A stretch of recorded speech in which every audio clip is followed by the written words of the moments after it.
Бүгін сіздермен үлкен отбасыға арналған ерекше әрі оңай жұмсақ пирогтың рецептімен бөлісемін. Менің рецепттерімді жоғалтып алмас үшін каналға тіркелуді ұмытпаңыздар. Алдымен ыдысымызға 3 жұмыртқамызды саламыз. Үстіне қантымызды салып, жақсылап аппақ көбік болғанша дейін миксерлейміз.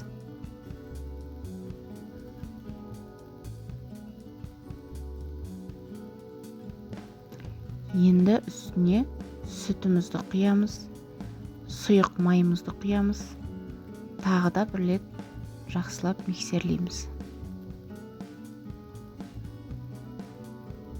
Енді үстіне ұнымызды, қамыр қопсытқышымызды салып, венчиктің көмегінен біркелкі болғанша араластырамыз.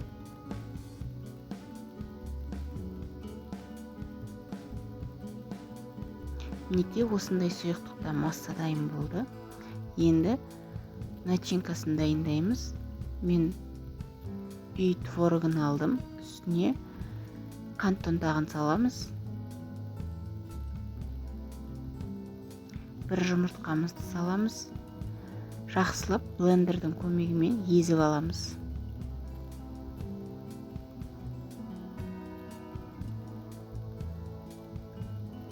Енді осындай кондитерлік қалташаға салып аламыз массамызды.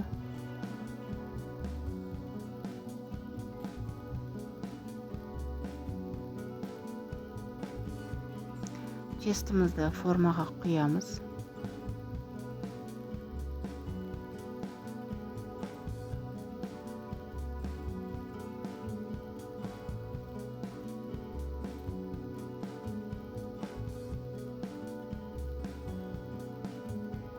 Енді жаңағы сүзбелі салмамызды осылай видеодағыдай пирогтың бетіне құйып шығамыз.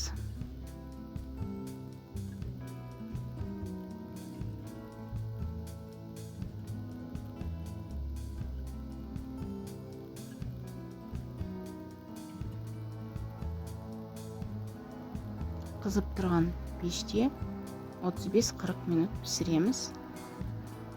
Каналыма тіркелуді ұмытпаңыздар. Рахмет.